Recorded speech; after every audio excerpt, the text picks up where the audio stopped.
For more on all the action across the association, we welcome in the coach, Avery Johnson, joining us now to break down the day that was. Let's start right there, Coach. Clippers and Mavericks. The Clippers handling the Mavs without issue, a 25-point beatdown. Luka didn't seem right throughout. I'm not sure how healthy he can get in the next coming days, but the complex of this series, the complexion that is, did you feel like it shifted on Sunday night? It did shift it tonight, and a lot of times with coaches, because I've been in the hot seat, Rick Carlisle, Tyronn Lue, I've sat in their seat before many of nights with playoff games, and sometimes coaches get too much blame and not enough credit. We got to give Ty Lue a bunch of credit. He inserted Nicholas Batum into the lineup tonight, which gave them another lengthy defender to try to slow down Luka Doncic. And then you look at how they live with Doncic playing inside the three-point line. They stayed home on everybody else. So that adjustment to slow down Finney-Smith, Kleber, especially Tim Hardaway Jr., but they just basically made Doncic play in the paint. You see the block shots from the weak side. They contested his three-point shots a lot better. They rebounded the basketball. But even though he only scored 10 points tonight, I give Nicholas Batum a lot of credit for his defense on the ball, off the ball. They did a really nice job of slowing down everybody else not named Porzingis, not named Doncic. And then also they put Porzingis and Marjanovic in all of the middle pick and rolls. And then they went small with Batum at the 5. So great coaching tonight by Ty Lue. Obviously, the superstars showed up with Paul George and Kawhi Leonard. From one coach to another, I think we know where our coach's game ball is going, and that's to Ty Lue in this pivotal Game 4 matchup. Injuries have really told the story in a number of these playoff opening round matchups. Suns and Lakers, no exception to that rule. We're talking about CP3 and the issues that shoulder has created for the Suns. Now we're talking about AD and the potential issues that the Lakers have moving forward. Davis goes down with the groin late in the first half of this one, does not play in the second half. Is listed as day-to-day. His availability for Game 5 is in question. Not going to make that call just yet are the Lakers, but we know these groin injuries have a tendency to linger, Coach. If we're looking at the Lakers moving forward in this series without the services of Anthony Davis, what are the Lakers and what is their ceiling? Well, they don't have a very high ceiling, and this with all due respect to King LeBron James. Without Anthony Davis, who arguably on a lot of nights he's the best player on the Lakers team.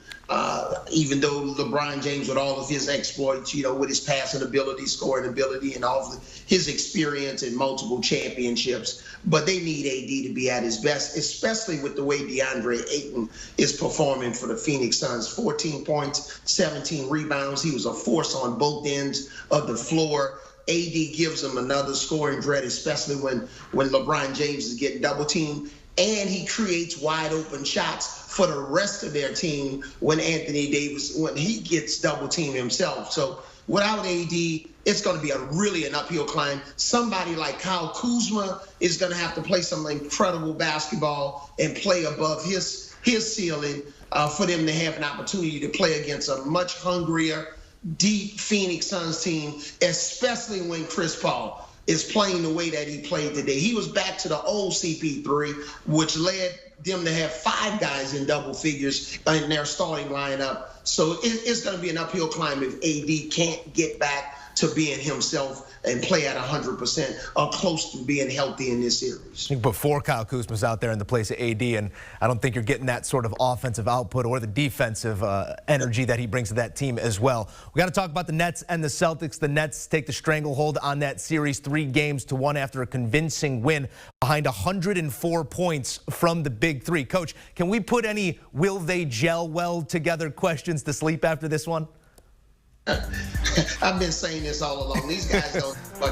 time together. They could have played 2 games this year together, and they'll be just fine. You're talking about, with Harden and Durant, they played together before in Oklahoma. They know each other. Kyrie's played with superstar players like LeBron James, so we know he's going to fit in. They made James Harden, inserted him as the full-time point guard, and now you got Kyrie Irving off the ball.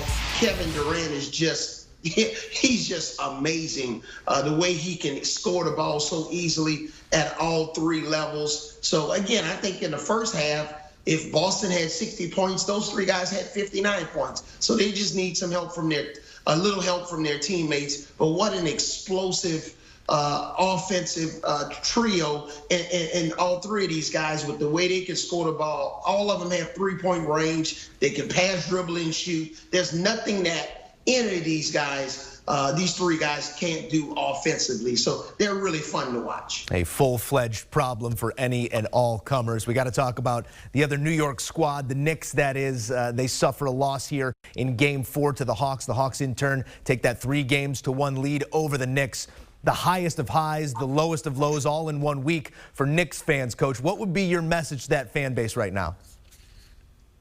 Well, one of my messages would ask Walt Frazier to come out of retirement and try to help them on offense, because they are struggling to score the basketball. And specifically, Julius Randle, the most improved player in the NBA, he hasn't been able to play some of his best basketball, but the rest of the team has just been lethargic on offense. So I think they really have to try to get out and create some easy baskets, get some steals, get up and down the floor. They're just playing at too slow of a pace. They got to pick up the pace a little bit and try to get some easier baskets. Basically, what you're seeing is just isolations for Julius Randle.